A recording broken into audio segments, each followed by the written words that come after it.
اصل میں تو آپ کے اختیار میں پہلی مرتبہ حاضر ہوا ہوں.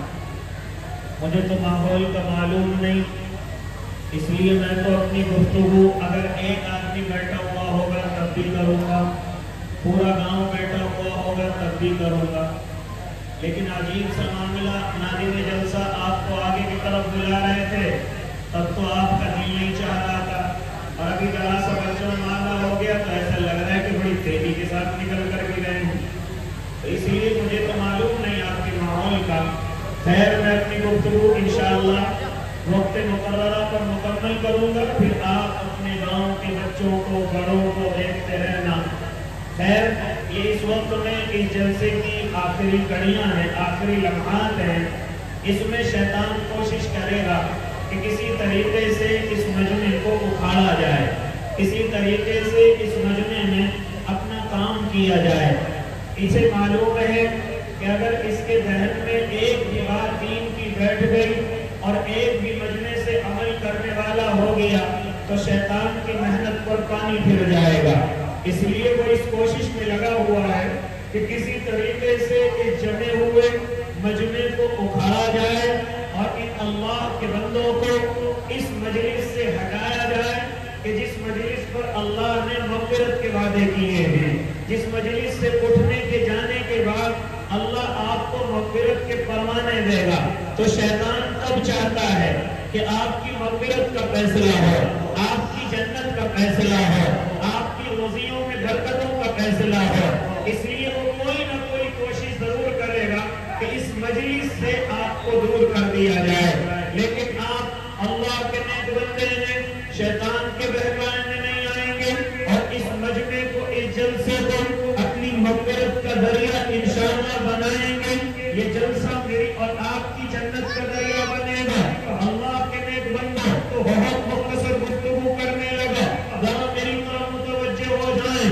جو قرآن کے علماء قرآن کی آیتیں پڑھتے ہیں اور پڑھ کر کے مجھے آرام کو سمجھاتے ہیں، اے اللہ کے بندوں، جانتے ہو یہ مصیبتیں کیوں آئی ہیں، جانتے ہو یہ پریشانیاں کیوں آئی ہیں، یہ میری اور آپ کی غلطیوں کا نتیجہ ہے، یہ میرے اور آپ کے گناہوں کا نتیجہ ہے.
اللہ کی رحمتوں کا انتظار کرتا ہے، تجھ پر تو اللہ کا عذاب آنا چاہتا ہے۔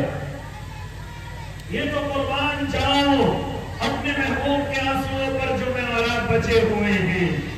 میرے اور آپ کے آقا کے رات کے رونے نے مجھے اور آپ کو بچا رکھا ہے، میرے اور آپ کے محبوب کی تنہائیوں نے مجھے اور آپ کو بچا رکھا ہے۔ اس لیے اللہ کے نیک بندے، آج تمہیں کون کون سی غلطیوں کا اندازہ کریں، ذرا میں اور آپ غور کریں۔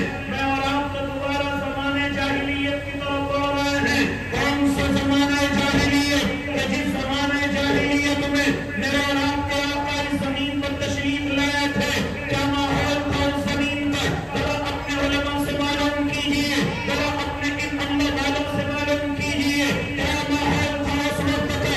ہاں، کمزوروں کا مسیحا کوئی نہیں، غریبوں کا خیال کرنے والا کوئی نہیں، عورتوں کی قدر منزلت کوئی نہیں، یہاں تک کہ ماں کیا ہوتی ہے دنیا نہیں جانتی، بیٹی کی قدر کیا ہوتی ہے دنیا نہیں جانتی، یہاں تک کہ مظلوموں کا سہارا کوئی نہیں۔ ایسے وقت میں میرے باپ کے آقا محمد عربی تشریف لاتے ہیں۔ ہاں اس زمانے میں کہ جب بیٹا ہونا تو ایک فخر کی بات سمجھا جاتا تھا، لیکن بیٹی ہونے کو اس وقت میں ذلت کی بات سمجھا جاتا تھا۔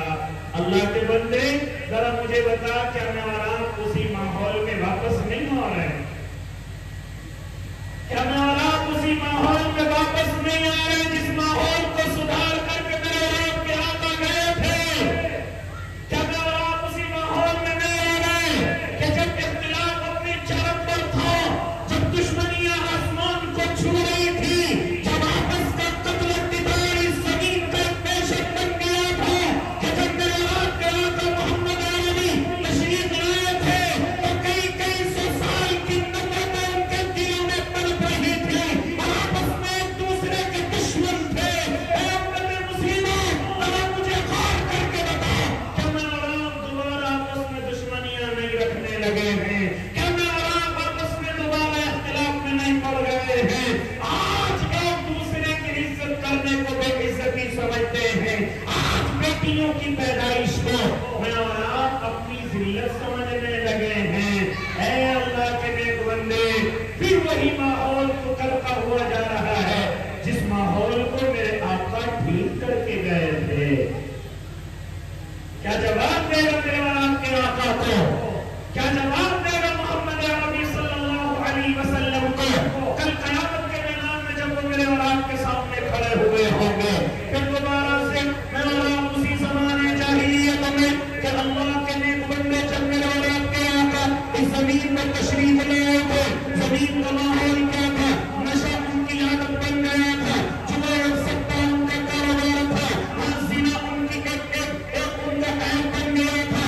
آج میں اور آپ کے ہاں اس ماحول کے اندر ذرا دیکھ لیجیے کہ میں اور آپ نشے کے عادی نہیں ہو گئے۔ اے جوان بتاتا کیوں نہیں؟ کیا تم نشہ کا عادی نہیں ہو گیا؟ ہاں تو رات کے اندھیروں میں نشہ کرتا ہوا نظر آتا ہے، بیاہ اور شادیوں میں نشہ تیری عادت بن گیا ہے، یہاں تک کہ دوستوں کی پارٹیوں میں تو نشہ کرتا ہوا نظر آتا ہے، یہاں تک کہ سفر میں اپنی گاڑیوں میں تو نشے کی حالت میں نظر آتا ہے۔ آج پھر دوبارہ سے تو نشے کا عادی ہو گیا ہے، آج تو پھر نشے کے ٹھکانوں پر کھڑا ہوا نظر آتا ہے۔ جس ماحول کو سدھار کر کے میرے اور آپ کے آقا اس زمین سے تشریف لے گئے تھے، اسی ماحول میں میں اور آپ دوبارہ سے بڑی تیزی کے ساتھ چلتے ہوئے آ رہے ہیں۔